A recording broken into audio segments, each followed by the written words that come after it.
All right, it's been a while. We're back again with our New Zealand Aviation Podcast. Not a regular thing so much. We're busy, but also, we couldn't ignore the situation as it's developing now. We had to make a podcast. Martin Noakes joins me from where, Martin, this time? Roma, but not the cool Roma. Well, the reasonably cool Roma. In fact, it's 13 degrees at the moment. But yeah. Western Queensland. Oh, okay. What are you doing there now? Setting up a sort of a distribution depot and maybe a shop for animal feed, for feedlots. Wow, that's a bit... So it's a warehouse and... Bit different? Yeah, a bit different, yeah. Yeah, warehouse and distribution centre for bulk feedlots for the cattle industry out here. The coronavirus is the only story in the world. We haven't really talked too much about the actual, the virus thing. Is it as bad as it's made out to be? What do you think? I mean, it's bad in as much as it's unexpected, but I don't think it's as bad as the results of the, I don't know if you call it panic or whatever it is, but it looks like the whole world's just falling off the rails. And I just looked at the latest data. Around 180,000 people have been infected. 5,000 or 6,000 people have died. A lot of people have had it and hadn't known about it because apparently not everybody shows symptoms. And it just seems a bit crazy that our systems are so stretched that a relatively small blip in normality just causes everything just to fall over. It's incredible. I wonder if this would have happened decades ago. Were we more resilient, less panic prone? Well, maybe we're suffering from an excess of information. So there's just so much out there that people sort of obviously panic. Yeah. Well, what I find incredible is these huge companies that have been rorting us for years, and not only companies, sports organizations. The moment this happens, they've all got their hand out for money. That just blows me away. It's like no one's got any money in the bank. Yeah, or they don't think they should spend their money to solve a common problem. Yeah. The airline industry, the travel industry is taking a massive hit. Unprecedented. I'm looking at the roster of things this morning. EasyJet look like they're going to basically ground their entire fleet. I think 85% reduction in flying for, was it SAS or one of those airlines? Delta putting 40% as of next week of their fleet on the ground. There are those amazing pictures from Hong Kong of the Cathay fleet, 120 airliners sitting there doing nothing. Air New Zealand, I think, is the 85% reduction airline, actually. They're talking about laying off 3,500 people. I don't know if that's a temporary layoff. I guess they'll, things bounce back as they inevitably will. They'll pull some of those people back. But this is... I don't know where this is going to leave the airline industry. Boeing are relieved. Well, they are and they aren't, but yes. I read a very interesting piece about Boeing, that guy Abalufia, or whatever his name is, yep. the aircraft leasing guy. He was ripping into them about their the last sort of 10, 15-year obsession they've had with shareholder value and how that's directly led to their current woes. And now the coronavirus thing, that's going to delay, even the planes they were selling aren't going to go out now. Yeah, but they're not under so much pressure on the MAX. That's, no one wants the capacity, so those things can sit there for a while. They've got a bit more wiggle room, perhaps. Well, the big problem is now they're worried that people don't want them at all. Yeah, well, that's the other thing. Gosh, they could just go back to the scrapper, new. Yeah, wouldn't that be amazing? Have you read that they've got to go and rewire them all now? Yeah. Oh, that's yeah, they got to go and this is for a problem that it was they changed the rules about 10 years ago, and of course the MAX about having high voltage wires close to low voltage wires and all of this thing, and the NG got through because it was grandfathered in under the previous 737, and the MAX came through, of course, because it was also grandfathered in, so it could use the same wiring thing. But the FAA has now turned around and said, nah, You got to go back and make it conform to all the new wiring standards. Wow. Yeah, well, it just gets worse there. Those aircraft may never, ever get to go into service. But I just wonder how these businesses are going to survive. Air New Zealand laying off 3,500 within a few days of this happening speaks to your point. I mean, where's the resilience? Can't they keep staff on for a bit longer? Do they have money in the bank or are their banks so nervous or jittery that they've already told them, hey, we can only let this go so far? What's driving that? Oh, that type of thing is just incredible. There's no resilience and no loyalty, but at the same time, these companies expect loyalty from their employees. But the moment something like this happens, booyah, it's all over. It's like those insurance companies, those travel insurance companies in Europe. It's not a huge story yet, but I think it should be. They changed their terms and conditions. Right. As this happened. So people were thinking, oh, well, I can go to my insurance company, my travel insurance. No, you can't. We've changed the terms and conditions to exclude anything to do with coronavirus. Yeah. You say, but people are saying, well, we didn't agree to that because you never asked us. Oh, no, read your policy. We can basically do what the hell we want. So the whole travel insurance thing's a rort. Give us your money and we'll give you sod all. Yeah, well, they can see a huge liability here. Yeah, but that's why you have insurance, and that's why they sell the product, and they're meant to be able to back that. And they can say, well, this is an unprecedented event, and we couldn't plan for it. Yeah, but that's not our problem. That's what you're meant to plan for, guys. Seems like this outbreak of this virus has knocked the A380 for good, right? Because everybody's been parking their A380s. Air France, Korean Air, Qantas only got 2 operating, Lufthansa. But I'm wondering, those aircraft, they don't go away, they become available again for a new model of low cost. Well, we've been talking about this for some time, and God, it seems to make an awful lot of sense, but I don't know. I mean, I don't think that they're not going to get rid of their A380s. As soon as things pick up again, they'll be back in the air. And I wonder if they'll be paying back their bailouts that the governments will probably have given them. It's unlikely. I wonder who's going to be left standing after this? Who's going to go? Who's going to bite the dust, Well, realistically, I mean, there's a few marginal airlines that were marginal before this event, but I'm pretty sure they'll all pick up and carry on, especially once they each get given a couple of $1 billion by the government. The new head of BA is saying that, the name escapes me, but he's saying that there's enough on the balance sheet to get through the short term, but then we're facing big problems, and it could even threaten the survival of BA, he's saying. Yeah, whatever. That's just marketing talk, isn't it? Yeah. I mean, and this. I'll keep coming back to this. I just don't understand how a relatively minor event can derail the whole economy. I mean, the United States is headed for recession, they say now. Yeah. So it's all a house of cards. It's kind of 180,000 people out of a world population of 7 billion get sick. 3 to 4% of them get dangerously sick and possibly die, and the whole world's falling apart.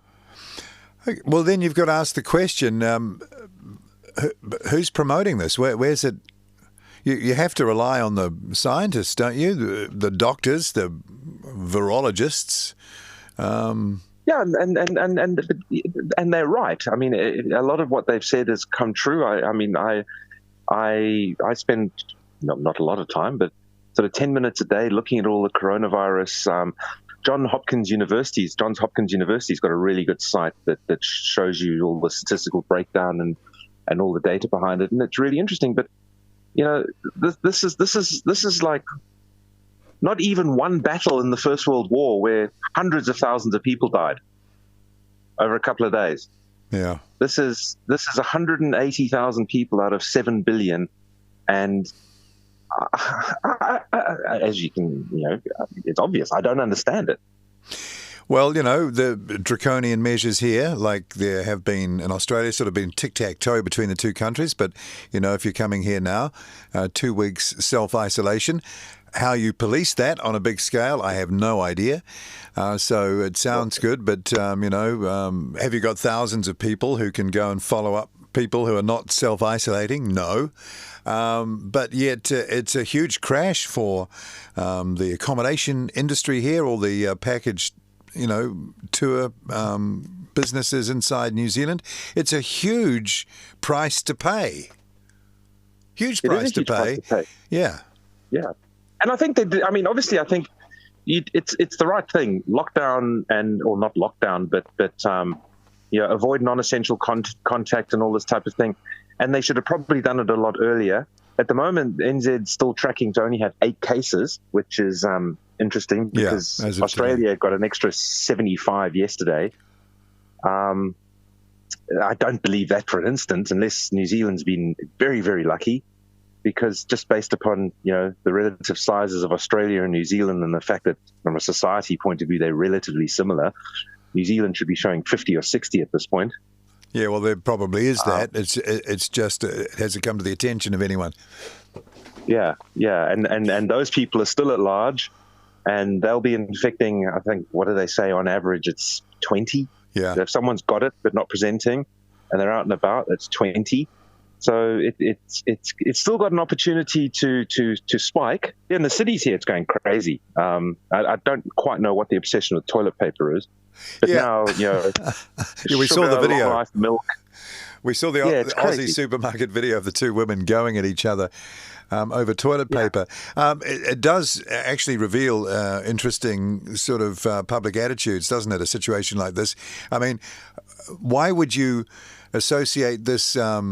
Like you say, 120,000 people with this thing out of a population of 7.2 billion on the planet, and you think toilet paper is the major issue? I mean, where does that come from?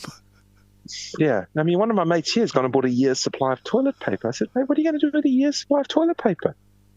Well, there's paper everywhere. Even if you run out of toilet paper, there's other paper, So we've all got showers and all that type of thing. Yeah, it's not like we're going to run out of food. Yeah. So the farms have stopped? No, I don't think so. Have the canneries stopped canning the food? No, probably not. I mean, it's a silly reaction to logically not a very big problem at this point.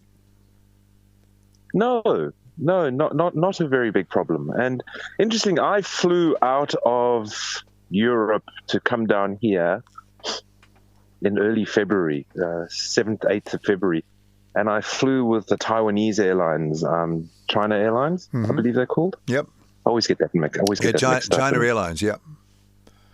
And obviously flew via Taipei. And I was a bit sort of, when I left, they were talking about the coronavirus. I was at Gatwick Airport, and they're going on a bit about the coronavirus.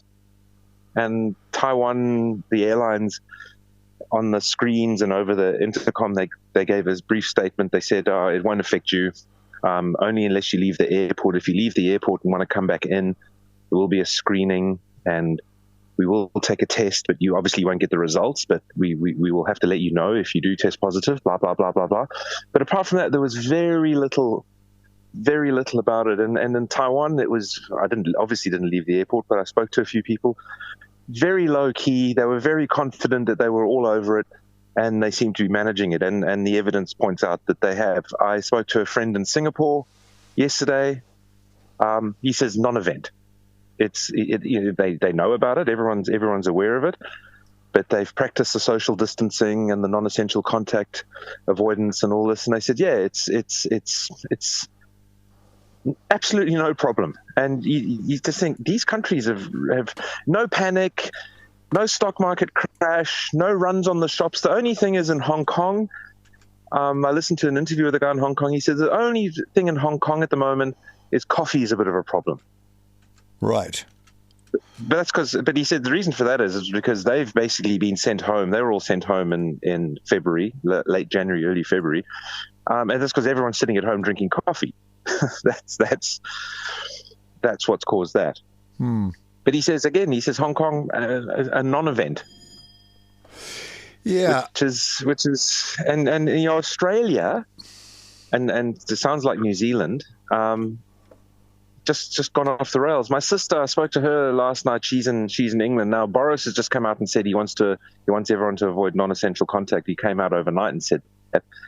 But before that, my sister said that from Monday last week, things started getting quieter because people started sort of practicing it themselves, regardless of what the government was saying. And since the weekend, she says the place is like a ghost town. Right. Yeah. Just no one's out and about. But people are going out and spending £1,000 on groceries for the coming Armageddon. And you're just like, mate, it ain't going to happen. Yeah, it's interesting. You shake the box and certain things happen. The airline industry is in for huge turmoil. I come back to, again, that question of who's going to be left standing.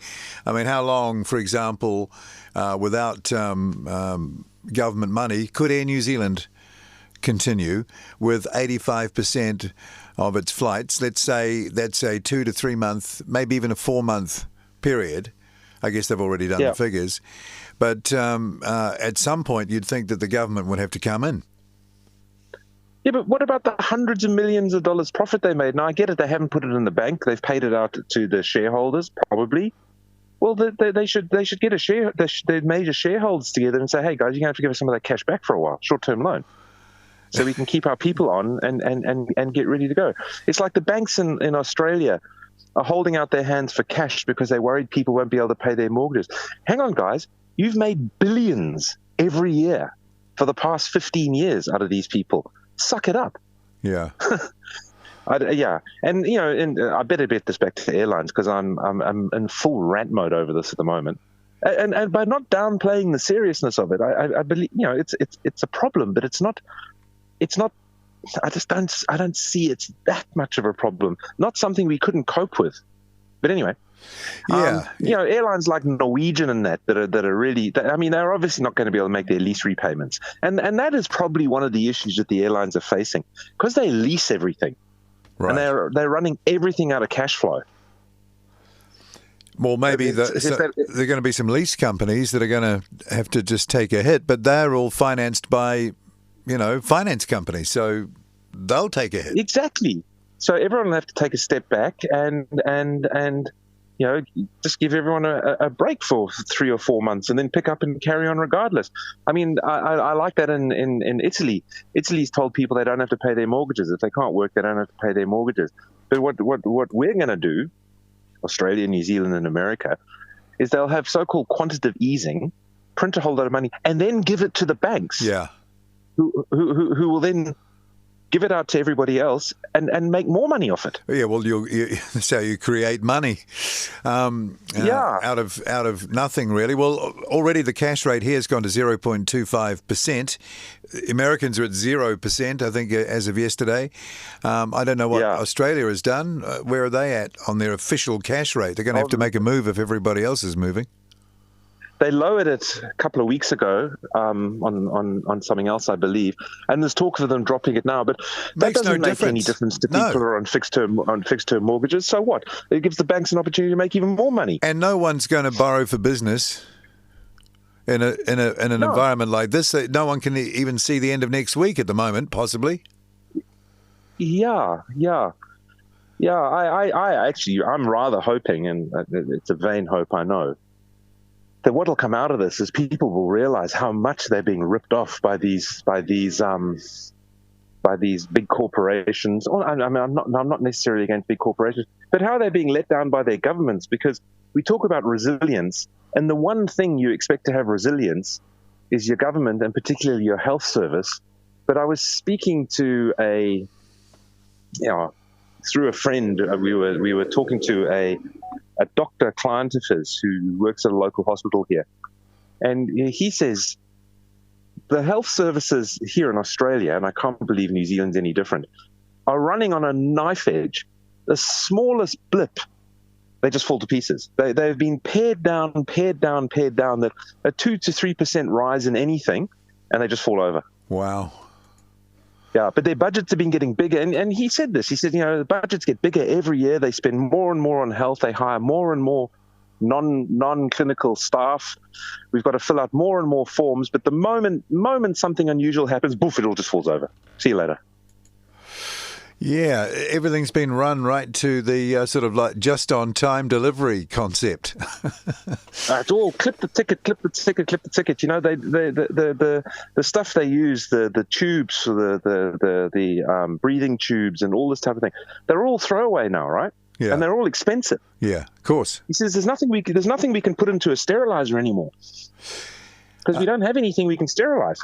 Well, it's interesting that one of the lines the government here has been running about, what are you going to be doing to mitigate the fallout from this? And only a month or two ago, they announced a $12 billion infrastructure program, which is fine. I mean, infrastructure for a nation is a good thing. But it's all roads. Yeah. It's all roads. Roads. So again, one or two big family companies will get all this work. And it's always roads. And I'm asking myself, why is it always roads? Well, but I think because they've proven that they can't build houses, right? It's all turned out to be rather hard. Well, I think for $12 billion, you can hire a few people to show you how. It's a lot of money. Why spend it on? I just don't get it. We should be talking about planes, but I'm happy not to. No. Well, no. We will talk about planes because there is some news around. But I mean, we're talking about a very interesting time at the moment where everything gets shaken out. So it is fascinating. The government's flagship policy of building houses. How many have they built? 300 or 400? Yeah, I get it that was ill thought out. We talked even when they were floating that policy, when we used to talk about this, that wasn't possible, that they couldn't scale it the way they said that they were going to do it. We knew that, but it's not impossible to do. And when you're prepared to throw $12 billion at something over not a very long period of time, that's enough to get all that going and more. But they won't do it. No, it's absolutely farcical that they haven't been able to build the houses. I mean, that is an absolute abject failure, because how hard is it to build houses? Well, I tell you what, it's pretty hard to build houses now that you've tied the whole process up in red tape, starting from the local authority going all the way up. You can't call it corruption, but the ticket clipping that goes on. No, that's what I'm referring to. The ticket on. clipping. It's a layer upon layer, and it's almost like the body of that is always resisting. Always resisting. Yes, it does seem to be ridiculous, especially when after the war, all over the world, after the war, like it was only 70 years ago. Yeah. How many thousands of houses got built in 3 or 4 years? They just covered the place in houses. I think the biggest year was 78,000 houses built. Yeah. Population of 1.5 mil. Exactly. And Australia says the same thing. I was speaking to a friend of mine who's a builder. He says, and he's a small builder, 2-3 houses a year. In fact, he's got out of it now because he says it's crazy. To build a house now in Australia, he says it takes, if you're lucky, it takes 3 months, but it generally takes 4 to 5 months to build a house. He says when he arrived in Australia 30 years ago, you could build a house in 7 weeks. Well, you could build a house in a week now. I mean, why not build houses out of containers? Why don't they do that? There's millions of containers around. Oh, no. There's no way you can clip the ticket on compliance, or if you standardize anything, there's no way you can make any money from it. You can't. That seems to be, you raise an interesting point. Another friend of mine's building a container house down in Rockley, and they can't get the building certifier to certify it because they can't translate the container structure to the current building code. Yeah. And they're like, girl, it's a container. It's not going to fall over. It isn't your job to, they've got engineering reports, they've got load reports, they've got everything. But the council or the building inspectors can't seem to, and now they've got to put a pitched roof on it. Oh, it's got to have a roof and it's got to have gutters. It's a container, for God's sake. Yeah, it's got to have a traditional rooth. They can sit on the top deck of a container ship through Pacific storms. I mean, God. Yeah, no, but they don't think like that, and the rules obviously haven't been written like that. Anyway, but what it translates to, this is why it's so nasty. What it translates to is less people who need housing get housing. Yeah. Exactly. Nice one. Anyway, we go on. Speaking of cracks in the roof, etc. Let's get back to aviation. Did you catch up with that story about the 12-inch crack on the Southwest Airlines 73? Yes, I did. And that, of course, the FAA are hypersensitive, aren't they?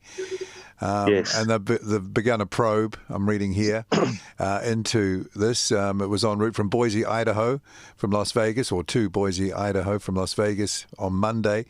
Gradual loss of cabin pressure. They found a 12-inch crack on the crown skin in an area that it says here already requires inspection every 1,500 flight cycles. So, though Southwest are going to thrash their 737s, they're going to up and down all day. Yeah, that's the problem. Yeah. Yes. But and they bear a bit of responsibility for the issues Boeing are in, because as Boeing's biggest customer, they were basically always telling Boeing, we don't want anything fancy. We just want another workhorse. We don't want new certification. We don't want to spend any more money. We want maximum commonality. And Boeing thought, okay, as Richard Abalufia said, he said their whole focus on shareholder value was akin to a crack habit, and they never made any hard decisions. Yeah, in fact, they should have told Southwest to get stuffed. We're building a new plane. Yeah, and American. It seems, speaking of that culture, the alarm bell should have rung when McDonnell Douglas came into Boeing, because that's basically what those guys did to McDonnell Douglas. It's exactly what they did to McDonnell Douglas. That's why they went under. Yeah, they white-anted it. Yeah, completely. Yeah. Yeah, and the MD-11 was the pinnacle of that, but they should have seen it coming. And from the material I've been watching, looking back at that time, because some people have put historic interviews up when Boeing moved to Chicago, what the management was saying about that, how it was so talked up. What you do see is a slight disdain for the engineering culture. Yes. Well, that happens in a couple of businesses I've worked for. So I started out at AEG in Germany, and AEG, this particular division, AEG was a big corporation, but the divisions were pretty much autonomous. You had very little to do with any other AEG, and you didn't even have to buy anything from other AEG. So it was kind of a distributed company under common ownership. But it was a very, very, very engineering-led company, and you to the point that if you were technical staff, you were paid on a different pay scale than you were for administrative and management staff, which was a bit of a downer for people who came on as managers. And well, I don't think it was a downer, but an engineer earned more than a manager. That's just the way it was, and that's the way they thought it should be, because they were an engineering company, and that's what was important to them. And then slowly over the years, they got taken over by Daimler-Benz, this particular division. Then they got taken over by Siemens and everything. And over the years, they adopted more and more of a management culture. And it's now it's a big problem. I won't say it's similar to Boeing, but where product development was led by engineers, now it's led by product managers. And now they don't really have any outstanding products. They're the same as everybody else now. Yeah, that's right. There's no innovation anymore. There's no because they used to come up with crazy things, and some of them worked and some of them didn't. But it's what put them out there. It's what people said, we'll go to these guys because they do interesting stuff. Now they've just got a catalog. It's like anybody else. You're going to order from them. You're going to order from anybody, really. Yeah. It's the banality of that attitude.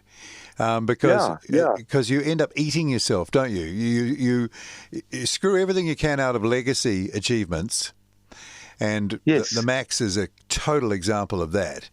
But you absolutely, but you don't properly, professionally, compared to the culture over many decades previous, bring any new products to any sort of stunning conclusion.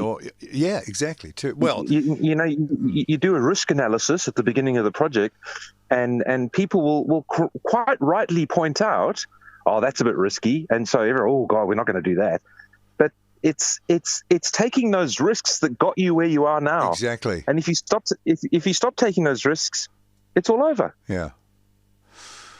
I mean, I don't think it's all over for Boeing, but I mean, yeah, it's interesting how they've approached things and how Airbus have approached things. Now, it's not because Airbus is super brilliant and everything. Airbus was driven to innovate. They were driven to take a few risks because they were trying to catch up with Boeing. And so they had to be creative. But Boeing, they just milked that 737 for everything it was worth. I mean, personally, I'm surprised they didn't milk the 767 for everything it was worth. But now they're trying to do the same thing with the 777, and it's not working for them. No one's buying that 777. No. And same old, and Qantas have gone for, if they get going with it, the Project Sunrise, they went with the 1000 A350. Yeah. Well, that's back to my flight through Taiwan. I have to say, if anyone's interested, if you want a very, very, very comfortable flight to the UK and you've never given them a chance, think of China Airlines. It was really surprisingly good. Wow. I mean, I've flown on a lot of airlines, and I was a bit like, okay, whatever. How different can it be? And obviously, it wasn't super different, but it was a really, really nice flight. And one of the nice things about it was Taipei Airport, or Taiwan with a Y as they spell it. Right. It was a great stopover point. It was really good. Big, quiet, lots of sort of free lounge space. Food was cheap, free showers. It was a really, really good stopover point. A350 from Gatwick to Taiwan, and I don't know how they do it, but a lot of us were sitting together because it was Gatwick to Brisbane, so it was a stopover in Taiwan. So A350 was my first A350 flight, and it was really good. It was really comfortable, 333, so 9 across in economy, plenty of room, good price, good product, and swapped planes in Brisbane, got on a 777, and the person sitting next to me was the same person that sat next to me on the way down to Taiwan, and we got onto this 777, and she was like, "Oh, this is tight," because we were then in the 10 abreast 777. Right, yeah. It was tight. And then about an hour into the flight, she says, "Oh, this plane's much noisier." I said, yeah, it is much noisier. Yeah. The A350 is quiet, super quiet. Yeah. And at 9 abreast, it's actually, if you can't fly A380, A350 is probably the way to go. Yeah. In terms of room. I haven't flown on an A350 yet, but I've only ever read and watched a few of these video reports, they've all been pretty glowing, I got to say. It was a really, really nice flight. Yeah. I slept for 6 hours of it, which is quite unusual for me in economy and I slept well. I think it's that difference in cabin altitude. Yes, I think it is, and the noise. And it's just super quiet. Yeah. Yeah. Air Baltic have suspended everything. Yeah, and fully 100%. Yeah. I mean, I don't know. It's almost as if some of these companies are looking for an excuse. Maybe they are. But as I said, if they're completely cash flow focused, there's no point in operating a fleet of aircraft below their return. If it's costing you a lot more money to fly them than it is to leave them on the ground, start writing letters to the government. Well, it says here the Latvian government has suspended all international air traffic as part of the measures to combat the coronavirus. I guess you would, if you were going to do that, you would have to sort your local. You'd have to say, hey, look, don't worry, we'll stand behind you guys. Don't worry. Yeah, don't worry, we'll pay for everything. Yeah. Just looking at a few of the other stories around. They're working on the 747-8 for Air Force One now. Yes, saw that. They're going to be taking a while. Putting in lower lobes, super skins they call them, with the internal air stairs in them already and stuff. So, I guess they just pre-make those and insert them. Just hope Boeing don't mess that up, hey? Oh dear. Well, they're changing the livery too, by the looks of things. I'm looking at a graphic. It looks like the old NAC livery, actually.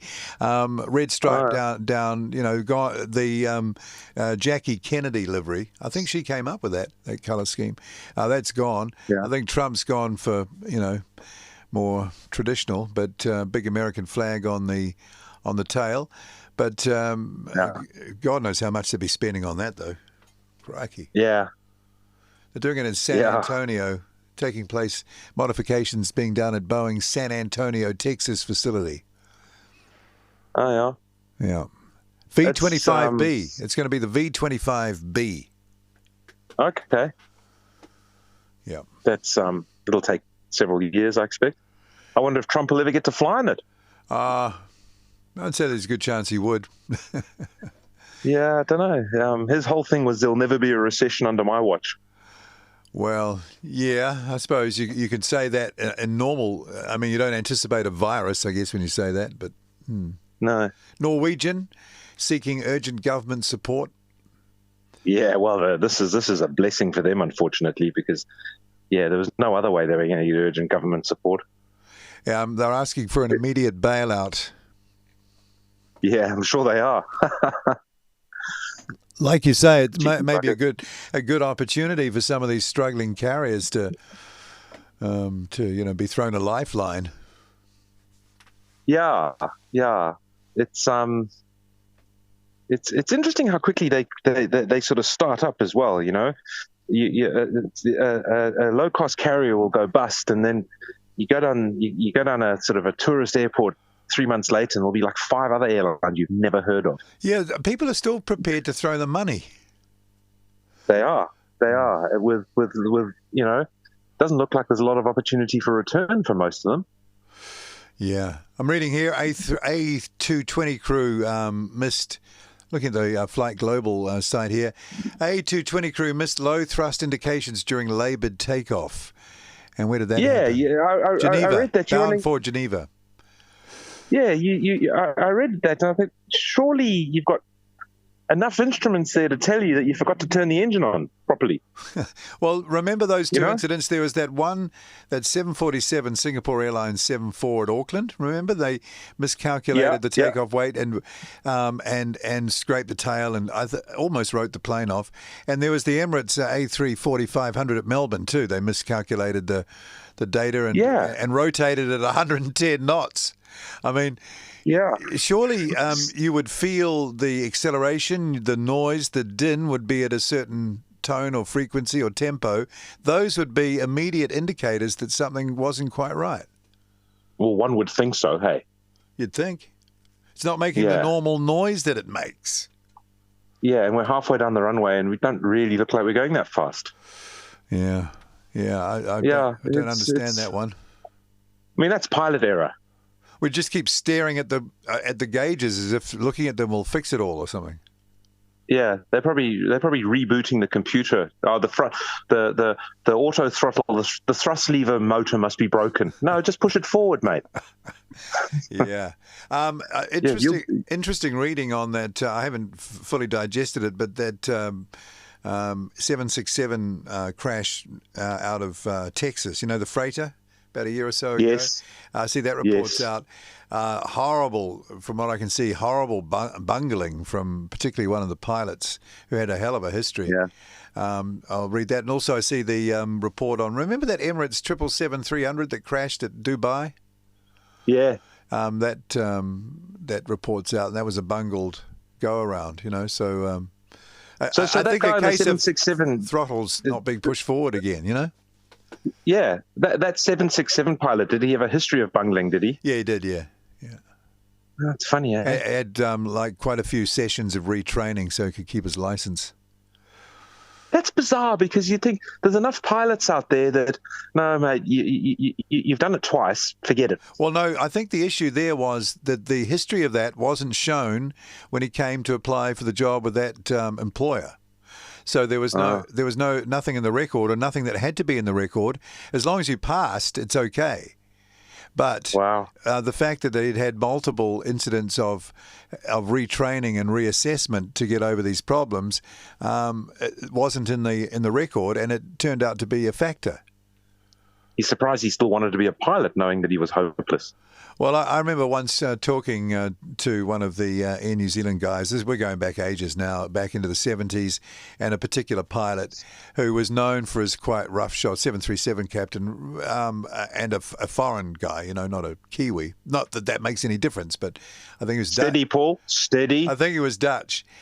Anyway, there you go. And he was a bit slapdash, which was fine when everything was working, but he had an engine failure coming out of Palmerston North, which is a short runway, back in the day it was anyway, on bad weather, and very nearly bungled it. And if it wasn't for the co-pilot intervening and sort of basically inserting himself in and correcting the situation, that might have been a bad thing. So, these things, there are pilots like that out there.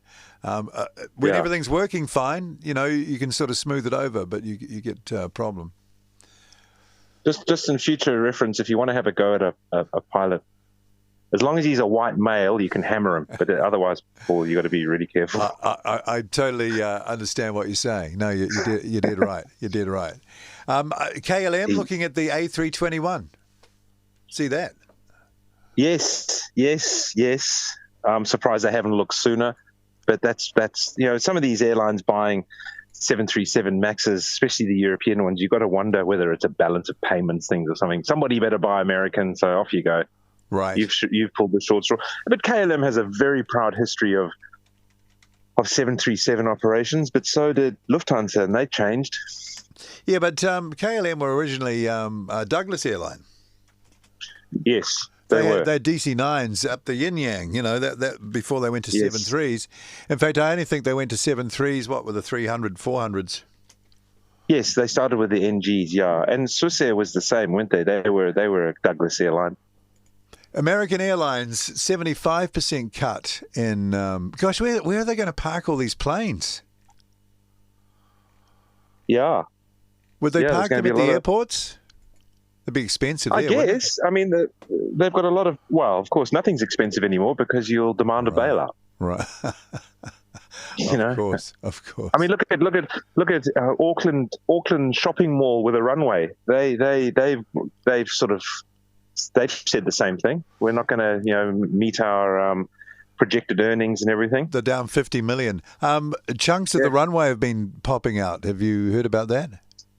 Yes. Well, you can't build a world-class shopping experience and pave the runway. Something's got to give, Paul. Right? Well, that's right. Something has to give, and I see they were. It's going to be the runway, mate. One of the I read one of the people commenting on it. It might have been an airport person, but it was all about almost complaining that the planes were too heavy these days. Yeah. Heavy and nasty and noisy.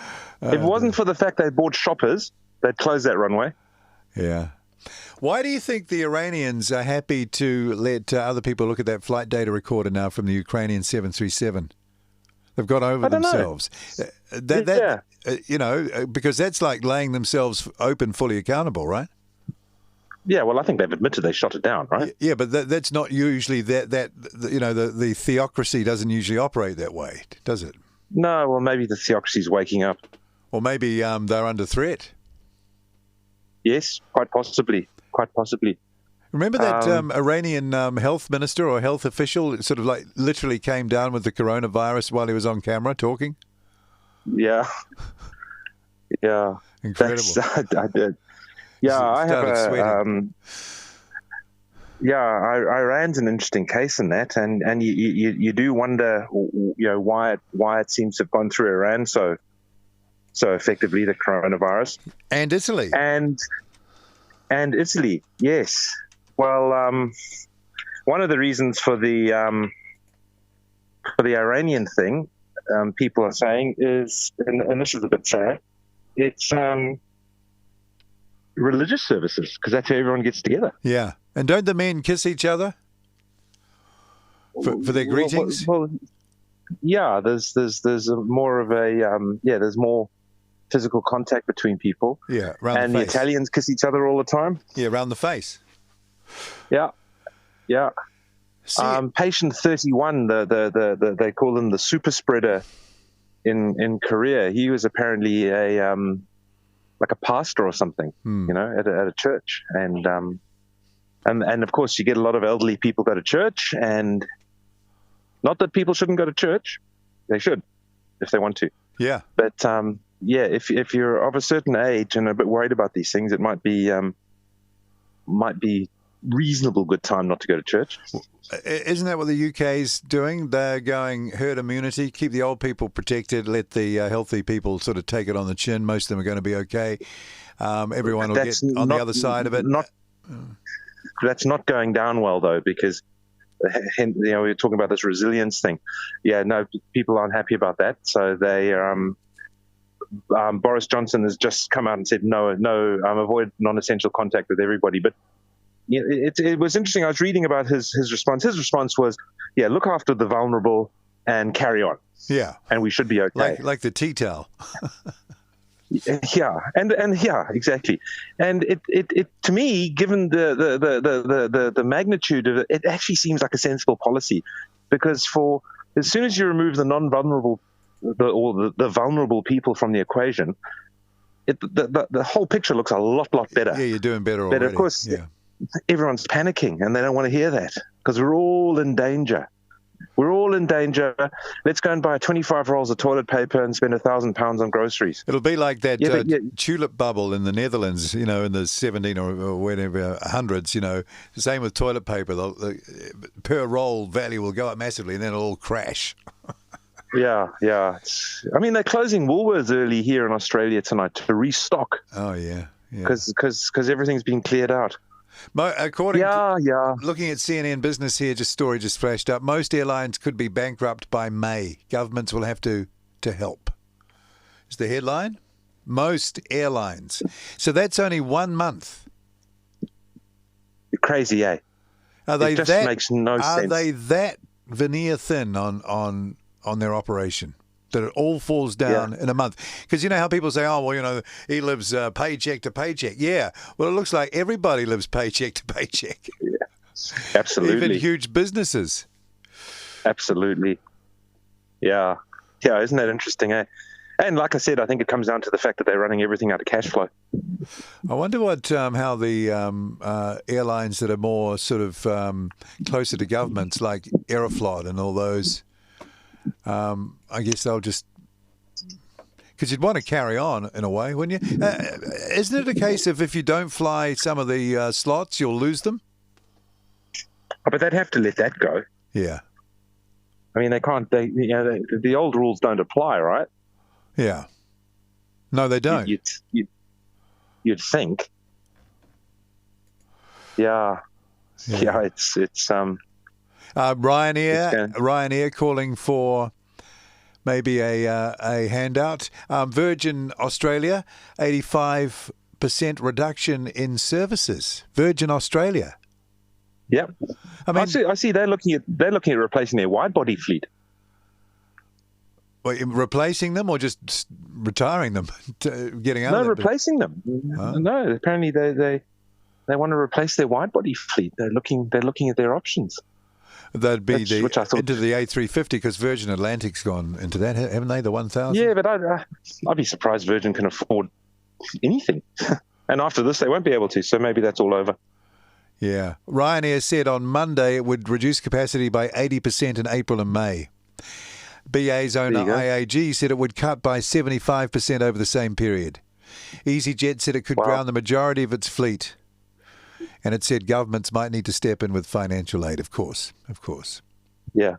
In fact, Virgin Atlantic is asking the UK government to provide £7.5 billion of emergency state support to rescue the industry. There you go.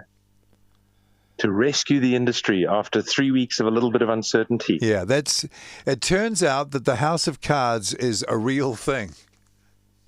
But you also see why governments are loath to say, okay, guys, we're going to go into lockdown, because they know the moment they say that, it's the airline industry, the rail industry, and all these industries come out and say, well, you've locked us down, it's your fault, you have to pay. Yeah. No one says, are your earnings that tentative? Is your cash reserve that low that you just, like I say, you like an employee, you lose your job, and in a month you're out on your ass. It seems that business is in the situation as well. Yeah. Wow. Yeah. If you're an airline And with leased planes, you'd just be saying to the lessor, "Too bad." Yeah, well, these are the accommodations. Obviously, they're going to need to come to, and they will, and in a couple of weeks it'll start. I mean, you look at how China stomped on it, how the Asian countries stomped on it. It's. Hey, it's not. Is it reasonable to say that the Chinese need to look at the way they consume their wildlife? Well, whether that's got anything to do with this COVID-19 is beside the point. Yes, those to our Western sensibilities, those wet markets are an abomination, and it's probably time for it to stop. But it also seems to be the vector for these. I mean, you can't have the world going into this because some market somewhere is, cutting the heads off snakes and everything, and cooking them up right there. Well, that's what they say. But they've had wet markets for hundreds of years. I don't know whether that's actually where it came from. But that's what they're saying. Well, that's what they're saying. But you've never had the distribution. Look at the air links out of China to virtually every city in the world. Well, the amazing things at these wet markets, they went into the wet market and found you could buy koala bear and sulfur-crested cockatoo. Now, how are they getting out of Australia? My golly. Yeah? But that's my point. I mean, stop. You need to change your ways a bit. You can't just go and eat everything anymore. No, and it also just shows you how bad the border security stuff is, because Australia should have government officials patrolling those markets and saying, hang on, there's koala bears here, and teaming up with the Chinese authorities to go and find out where the hell they're coming from. No, because that would be a cultural insult. Yeah, there you go. That's the problem with that. And you know how, it's interesting. I've been listening to a bit of comment, the way the Chinese government have been dealing with this. You'll notice that the American mainstream media has gone from calling it the Wuhan virus, the Chinese virus, to now saying anyone who puts a sort of like a label on it like that, an origin label, is racist. Yeah, crazy. Yeah. Now, where did that narrative come from? Well, it seems to have come from the Chinese government itself. So the propaganda machine is working really well. And there's a lot of media companies that owe the Chinese government, for access, for all sorts of things. Even they've had their networks invested in by Chinese money. So they're all a bit compromised. It's just interesting as another dynamic of this that's happening at the moment. But I think, if you're going to operate those sorts of food markets, and they are a known vector for something that when it breaks out is almost going to destroy the airline industry within 4 weeks, then they need to maybe make a few changes. Yeah. I don't know how you tell them that, but... Talking about America, they've reported an extra 770 cases over the last 24 hours. So the Yanks are up to 4,500 cases of it now. Out of 360 million population. Yesterday, Italy reported another 3,000 cases. Well, I see they had 300 deaths. I mean, this is terrible. 349 new deaths in Italy. I mean, this could be the one that, this could be the biggie. You just don't know. Well, certainly for Italy. Well, I reckon I'm pretty sure, more likely than not, that I'll get this thing. I think most of us will. Yeah, but you'll probably be fine. Probably. I hope so. But I mean, the panic, the media-driven panic, and there is quite just the relentless reporting of it engenders that. That's half the problem, isn't it? You're sitting there scared. A lot of people are sitting there scared. The only thing they can think of to do is run down the shop and buy toilet paper. Yeah, I mean, that's really what it comes down to. That's the safety valve right there. Oh, at least I got some toilet paper, Yeah. Well, to apply to the safety valve, yeah. But anyway, I don't know how domestic. Well, this is the other thing. People are saying, well, New Zealanders will have to go and see their own. No, they're not going to go and see their own country. Nah. That can't fill any gap at all. It's just going to be quiet. The streets of Yeah. Queenstown will be deserted. Well, most New Zealanders can't afford to go and see their own country. It's cheaper to fly somewhere else. Yeah. The last time I Yeah. did Wellington Return, a few weeks ago, I went and did a talk on Bring Our Birds Home. And I don't know where we're probably going to have just to wait a bit to do things there because of the travel stuff. But I went down there and back to Wellington, $480 return. Yeah. And everyone was expensive. So the capacity is not matching the demand now. It's too much demand. Yeah. I was shocked. I'm only used to, like 150. Anyway. Yeah, and I flew from Gatwick to Brisbane for just under £500. Well, there you go. So work that out. Work that out. And the plane was chocker, absolutely chocker. Yeah. Yeah. Yeah, well, if you're lucky enough to be on any flight anywhere, you're probably going to find that there's not going to be too many other people on board with you. Yeah, it'll be nice and quiet, eh? A lot of flight crews sitting around doing nothing. Yeah. On furlough. Leave without pay. Yeah, okay. All right, is there anything else that's, we're all over the place, but hey, the whole world's all over the place at the moment, so we can be... Exactly, that's our excuse and we're going to stick to it. We can be all over the place, but if I was Boeing right now, back to that, I'd be relieved that I don't have to do too many things with the MAX in the next month or so, because no one's going to want them back anyway, and even it might be that most of them, no one is going to want them back. Yeah. Unless we give them away. Yeah. Who wants the maintenance hassle, eh? Right. Oh, well. Yeah. Challenging times. Indeed they are. And one thing I have learned, that the Spanish influenza pandemic in the early 1900s, it didn't come from Spain. It originated in America. It went to Spain, and for some reason the Spanish people got hit very hard, and they were the ones who distributed it. Yeah, and another interesting thing is, I think it was in Philadelphia during the outbreak. There were two cities, Philadelphia and St. Louis. They were both going to have big fairs in their cities at the same time, and I think it was St. Louis cancelled theirs, and Philadelphia didn't cancel theirs, and as a result, St. Louis had less than 500 deaths from the Spanish flu, and Philadelphia had 7,000. Yeah, and the guy in St. Louis was very unpopular for doing it, wasn't he? I heard that story. Yeah. It just goes to show, doesn't it? Goes to show. One thing before we go, just back to aviation and military. I had the opportunity to have quite a good chat with someone who's retired now, but was very high up in academia in matters of intelligence. And intelligence operations. We were talking about the Joint Strike Fighter. Oh yeah, almost a quote: biggest scam in the history of military procurement. Yeah, no, I would agree. F-35, that's the one, isn't it? Yeah, the F-35. Yeah, and it's costing Australia massive amounts of money. Yeah, billions and billions. And they've had two crash recently. He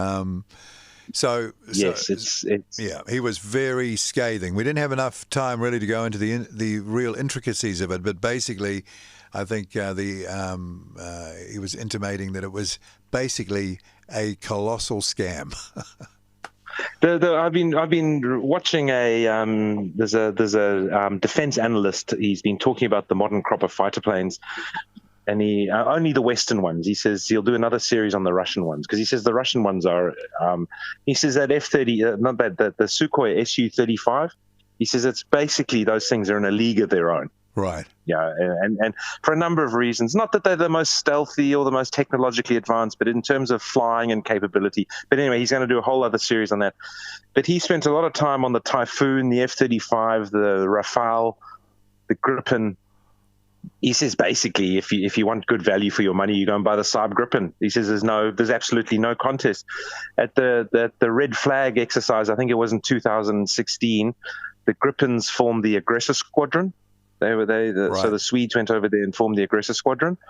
No losses through the whole competition. The only plane, and in one-on-ones on all the Western fighters, the Gripen, because of its linked data transfer abilities and everything. So you can be in a Gripen. So you're flying in a line of Gripens, right? Saab Gripens, and the Typhoon can do this to a certain extent, as can the Rafale, but the Swedes have really nailed it. So you can be in a line of Gripens. Let's say they're 25 k's apart. So it can be a line of planes 100 kilometers wide. If you're on the far left, you can track and launch missiles using the radar on the one on the far right. Wow. Yeah. If you want to. That's a force multiplier. And then you can launch a missile, especially if you're using that Meteor, which is the European equivalent. Well, it's the next generation above the AMRAAM. If you can launch a missile, and if you lose the target, which is unlikely, but if you decide to redesignate the target, another aircraft in that wing can redesignate the target. Oh, yeah. And take that missile over and send it over to the next. This guy was saying the Gripen is an amazingly effective fighting platform, and it's cheap. It's dirt cheap. Yeah. Compared to everything else. Yeah. Price is not the issue, though. Absolutely. And this is the thing. This is the thing. This is what I say to people now. Well, why do we do this? Why do we do that? Follow the money. That's all you have to do. Always. Follow the money. Yeah. Exactly. Yeah. Follow the money. All right. Yeah. Well, anyway. All right then. We'll eye on where things are at, aviation-wise, airline-wise particularly. I think it's going to be a hell of a roller coaster ride over the next few months. Obviously, Air New Zealand being, 51 or 52% owned by us, that I'm sure they've already had a good chat with the government about, well, you've got to do this, you've got to do that, boom, boom, boom. Oh, yeah, no, they'll be all over that like a rash, mate. Yeah. Yeah, and new management in now too, dealing with it. Greg Foran, the new boss.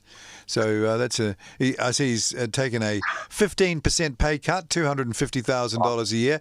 Alan Joyce has taken a full pay cut, and I think all the CEOs of the major American airlines have, when I say pay cut, no more pay, foregoing the rest of the pay. So again, New Zealand, a very incremental in its.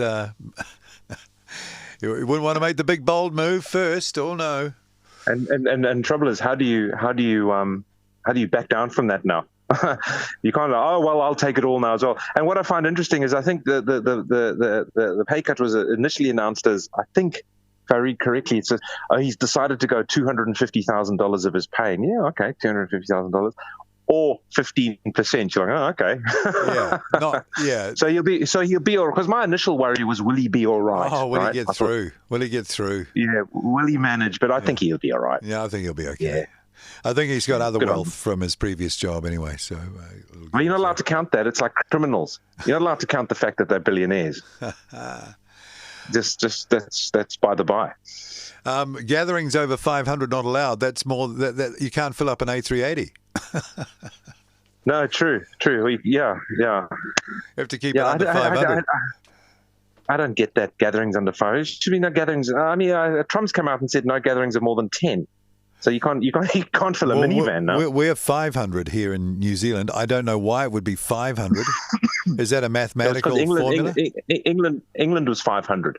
Okay. All right. But you could tell that none of this is based really on much. How could it be? I mean, if you can't police self-isolation amongst thousands of travellers, then it's meaningless. And you could say, oh, well, you might get a fine or da-da-da. Yeah, well, yeah, if anyone ever knows.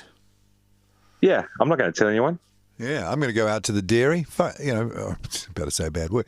Frig it. I'm hungry, or I feel like a burger. Damn it! I don't feel like I've got anything. Yeah. Yeah. Next thing, boom, bang. Yeah. Well, I'll be interested to see whether New Zealand gets more than 8 cases. Because if you don't, well done. Well done. We were remarkably early on the China. I think at the same time as the US, though. I think the Five Eyes probably were talking together about that. Yeah. Anyway. I'd be amazed if it stays at 8. I think it'd be more like 208. Oh no, there'll be multiple more than that walking around now. Yeah. Yeah, I just hope it doesn't get near the old folks. I'm thinking of my father, of course. He's very healthy, but it's the old folks that get hit hard. It's that pneumonia and oxygen deprivation and the intensive care, scaling of intensive care. I mean, this again, it reveals things. Apparently, there are only 100,000 intensive care beds in America. Yeah, I know that is exactly. Yeah, that's what I was saying earlier. That we're on a knife edge. A few more cases, boom. I mean, look at Italy, Lombardy. So a big center of this was Lombardy. And people often make jokes about Italy, but Lombardy's, it's up there. It's an advanced, integrated European nation with really good healthcare facilities. Everything works. It's all good. And that's exactly what the doctors there said. The doctor said the moment we got more cases than we could cope with, and it was very few more, 5% extra load. The whole system just fell over. The tubes we used for intubation, the masks we used, that we just ran out because we don't keep enough. No, and he was the guy saying. He was the guy saying, and we can't sterilize anything because it's all throwaway now. Yeah, see, that's the other big, you've just reminded me, the other big interesting part of this is because of the relocated supply chain to China, that they make all the mitigating pharmaceuticals for this, the antibiotics. Did I hear 98% of yeah, well...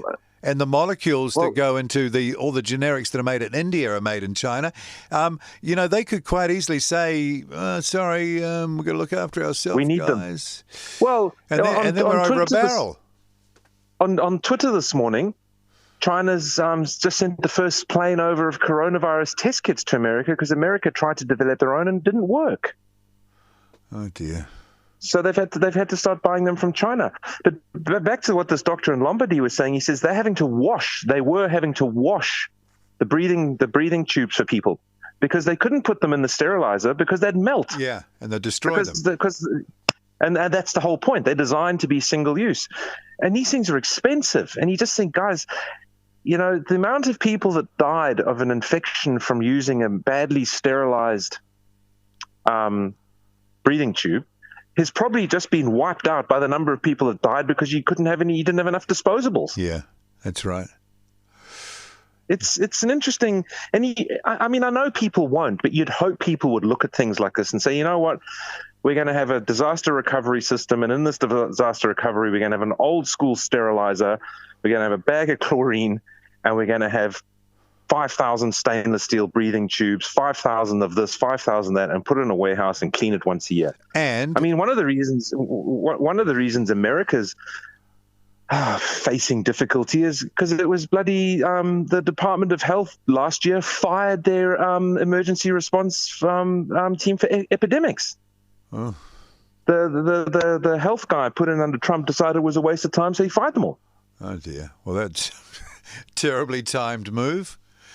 Yeah.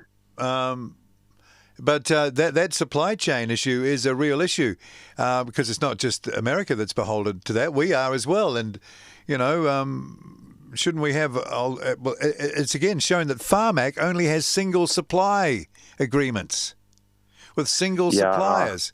So once something goes, we should have all sorts of deals going with all sorts of different places. You should diversify your supply. Where's the risk management, hey? Well, I tell you where the risk management is. Follow the money. Again, the answer for everything. Yeah. So unfortunately, the answer for everything. Oh, well, if you follow the money, as far as we're concerned, you wouldn't find any. No, seriously, mate. You follow. You'd never end up at me. I tell you what. Yeah, same. All right.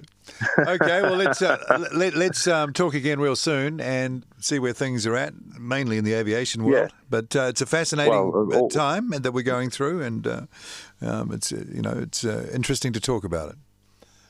Yes, indeed. All right. So from Auckland, it's goodbye from me. And from wonderful Roma in Western Queensland, it's goodbye from me, Martin.